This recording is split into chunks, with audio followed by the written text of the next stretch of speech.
everyone, my name is Steph, this is the Novelty Corner, and today I have a Books Beside My Bed video for you. If you are new here, I film one of these every week where I wrap up the last 7 days worth of reading, and if you're very familiar with the series, welcome back. This was my last week of the autumn fall holidays, so I am back to work as of the time this video goes live on my channel, and because it was the last week of the holidays, I went a little bit nuts and I read 17 different things. Although technically it's 19 if you count the 2 books that fit into the timeline from the vlog that I did last weekend, so I'll leave a link to that on the screen if you would like to check it out. I'm not going to be talking about any of those books in this video. This is my reading week from the 11th until the 17th of April. As I said, I read 17 things. There are 6 short stories or novellas, 10 novels, and 1 picture book that I'm going to be mentioning in this video. I read a total of 3,538 pages, and my yearly reading total is 148 books. 2 of the books that I read fit into the kids and middle grade category, and they're both review copies, so I'm going to talk about them at the start. The first book that I read was 200 Minutes of Mystery by Jack Heath. This is a middle grade book, and I've read books in this series before, and I think I've even talked about them on this channel. These books are a series of short story collections that all take a certain amount of time to read based off average reading speed. So in this case, the 200 minutes refers to the fact that there are 10 20-minute stories in here. They're really cool because they're told in the style of 24, where you actually have the countdown clock on the side, and they all feature kids who have to get out of really tight spots. So in this one, we have 10 different stories, some of them including someone being buried alive and having to get out and work out how they got there and why they were buried. You have someone who is skydiving and their parachute doesn't open and they have to try and figure out how to survive the landing. And they're all very high intensity, high energy, and a lot of fun. So this is definitely something that kids really enjoy. I know I have read them with my 3rd and 4th grade students, as well as I know that some of the teachers in the grade 5 classes have read them with their kids. So they're just really engaging and they're short. So this is the mystery series, and I think it's the first lot in the mystery. The other ones that I've read are part of the Danger series. So there's 200, 300, 400, and 500 minutes of Danger books, and this is a mystery one. I really enjoyed it. I love Jack Heath's writing. It was just fun. And then the picture book that I read was a non-fiction picture book called Made for Each Other.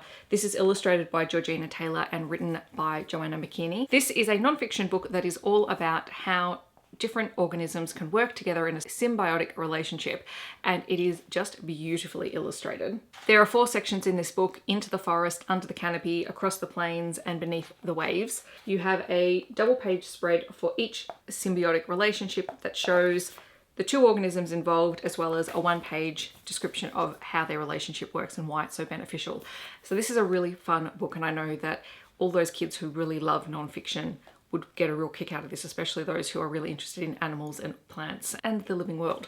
So I'm really glad that I read this. It's just a stunning book. Then we come to the 6 novellas that I read, because essentially I decided that because I was on holidays and I just wanted to try and start reading some things off my Kindle, I actually started sorting through and looking at all the titles and putting down how many pages everything was. And then I was able to start looking for books that were shorter, and I basically made an afternoon of reading novellas and short stories. So that was a lot of fun. I'm not going to go into too much depth about them because they are pretty short, but I'll give you a brief overview and my rating for them. So the first one that I read was 8 by Rilsey Adams. I gave this one 3.5 out of 5 stars. It is a steamy romance novella between Tempest and Russ. Tempest has just, I'm pretty sure, had some kind of business success. I think she sold her company or something like that for a significant sum of money. And to celebrate, she's organized to have a chef come out and cook dinner for her and her best friend, but her best friend flakes, and so it's just Tempest and Russ, who is the chef, and he cooks the meal for her at her house, and she invites him to eat with her because she was going to have company,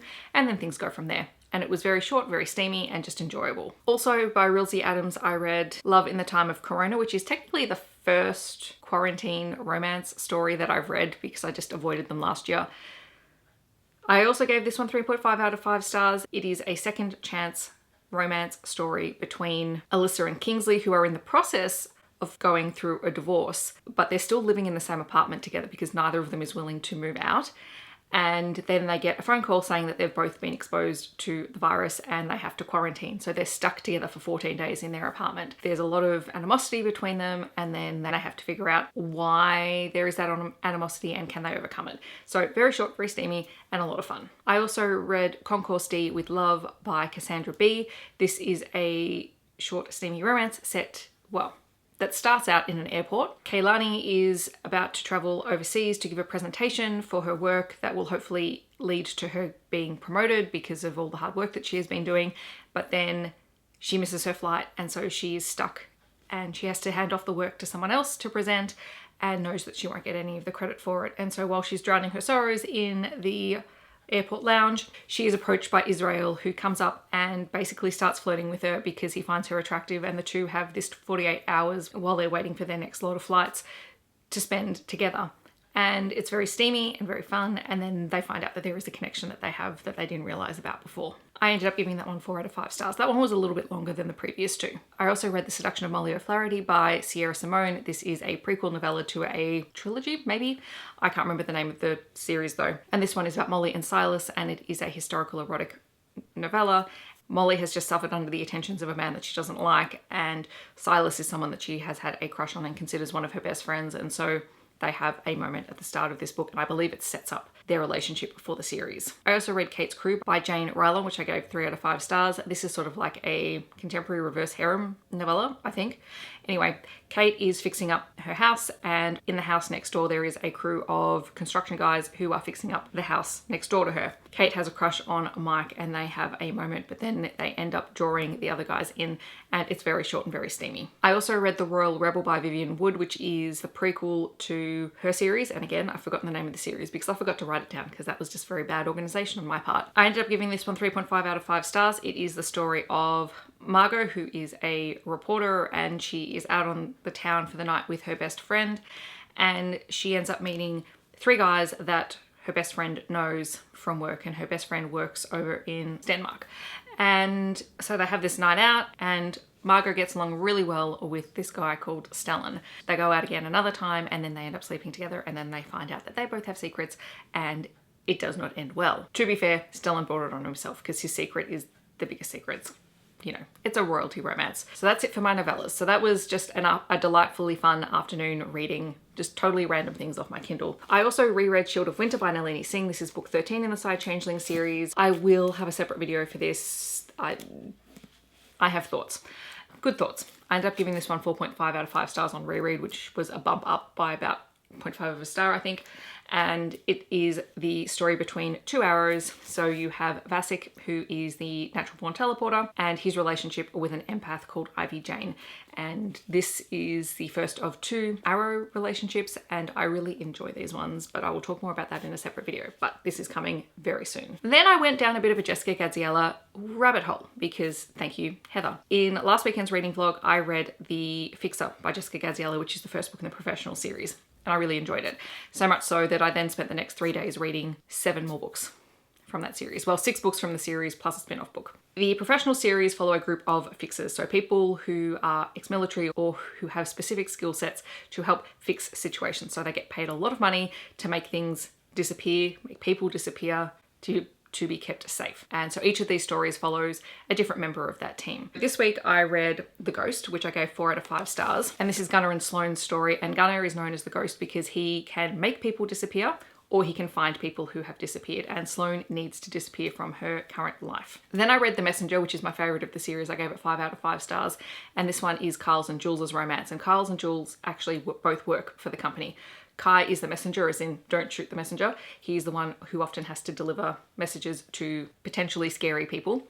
And Jules is the office manager for the business, and she runs everything on a tight ship. At the start of the book, she is engaged to be married, and she's about to walk down the aisle, and suddenly her fiance disappears. And Kyle has had this unrequited love for her for a very long time. He is the one who finds her and finds out what's happened, and as it turns out, her fiance is a con man and has taken all of her money, and so the two work together to try and track him down and find out what's going on. I just loved it. Kai is such a cinnamon roll of a character. He's my favorite of all of them, and Jules is an awesome character as well. The next book is The General. I gave this one 4 out of 5 stars, and this one follows Smith and Jenny. Smith is sort of second in command, so the guy who runs the business is named Quinn, and he was the main character in The Fixer, and Smith is sort of his right-hand man. When Quinn is away, he is left in charge, and a call comes in about a woman who has killed her husband, and as it turns out, the husband was very abusive and she finally cracked. And so Smith is sent in to clean it up and to make sure that no one knows that she is responsible for it, because her husband is the son of a senator. So it's all very intrigue, and I did really enjoy the general. Then we had The Babysitter, which I gave 4 out of 5 stars. This one follows Ranger and Meadow. Ranger is sort of the lone ranger, I guess, of the group, and he lives out in the bush and he very rarely comes to town, but when he's called into jobs, it's to basically hide people away and sit on them until things cool down. One day while he's out working on his property, he finds this woman who has been assaulted and attacked, and he takes her back to his place. He sort of fixes up a lot of her cuts. She has a nasty gash down her stomach, and then calls his team and basically packs her off and sends her back to her life. She eventually finds her way back to him and ends up staying with him because she finds some level of catharsis in it, and then the two end up developing feelings for one another. And I really liked this one just because of the remoteness. Very much set in this woods and they're having to be self-sufficient, and Meadow is having to learn how to find herself and to find what she now values after such an incident. And obviously all of these books are quite dark, so be aware of that going into it. Then there is The Middleman, which I gave 4 out of 5 stars. This is about Lincoln and Gemma. Gemma is Jules's younger sister, and she finds herself in over her head when she starts investigating a chemical company who's possibly doing illegal things, and she turns to Lincoln for help. And then you have The Negotiator, which is Miller's book, and I gave this one 4 out of 5 stars, and Miller is the original female member of this team. She is the one who goes in to negotiate all the different situations, and she's very good at her job. And she wakes up at the start of this book realizing that she has been drugged and kidnapped by one of her co-workers, Bellamy, who has a habit of doing that. And he has done it because he has a friend who is a crime boss who needs her help in negotiating the safe return of his younger brother. And she's obviously very put out about being drugged and kidnapped and is not happy with the situation, but she also doesn't want to leave a kid to be a hostage for very, very bad people. And then the next book is not necessarily directly part of the professional series, but it is part of the same world, and that is The Client, which is about Fenway, who is often a client that turns to the group of fixers to fix his problems because he's always getting into trouble, and a woman called Wasp, who is a professional con woman herself. She often goes after guys who are cheating on their wives as basically bait so that the wives can catch the husbands out. And she is hired by an anonymous source to make Fenway fall in love with her and then break his heart. She doesn't really know why, but the money is really good and she sort of gets this world trip out of it. And this one was just delightfully fun because both of these characters have a lot of layers, and Fenway plays the part of the very rich playboy traveling around the world, and Wasp is very jaded, but they both find themselves being more like who they would like to be around each other, even though it's just a job. So that was really fun. And like I said, all of these books are quite dark. They're romantic suspense with darker elements in it. Jessica Gadziala's website is really good. There are trigger warnings and content warnings for the majority of her books up there, so if you are concerned about anything, I suggest you check those out. I didn't have anything potentially triggering in any of the books for me, but that doesn't mean that they won't be triggering for other people. So I will leave her website linked down below, as well as the links to the books. All right, and then the last book that I read this week, which I wasn't going to read last week, but I couldn't help myself because I ended up watching one of Charles's author interviews. I'll leave a link to it down below, where he was talking to Rosie Danan. And Rosie Danan wrote The Roommate from last year, which I really enjoyed, and has just had her new book released, The Intimacy Experiment. I literally just received this in the mail on Friday, and I was planning on reading it in the next week, but then I listened to the interview and I just had to pick it up last night. I started it at 9:30 last night and I didn't put it down till I was done. This is a follow-up companion book to The Roommate, and it follows Naomi Grant, who was a side character, a relatively prominent side character in The Roommate, and she is a former porn star.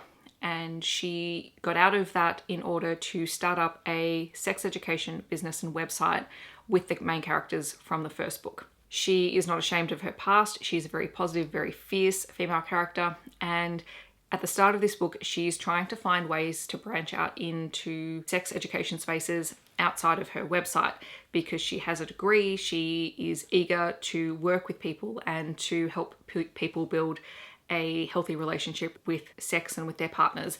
And she crosses paths with Ethan Cohen, who is a rabbi. and he is caught up in her passion and also in a tough spot because his synagogue is not doing so well. It doesn't have very many members, and he was brought in as a young rabbi to sort of turn that around and build membership, and he's trying to find any way to do that. And so he puts a proposal to her that they run a series of workshops on modern intimacy.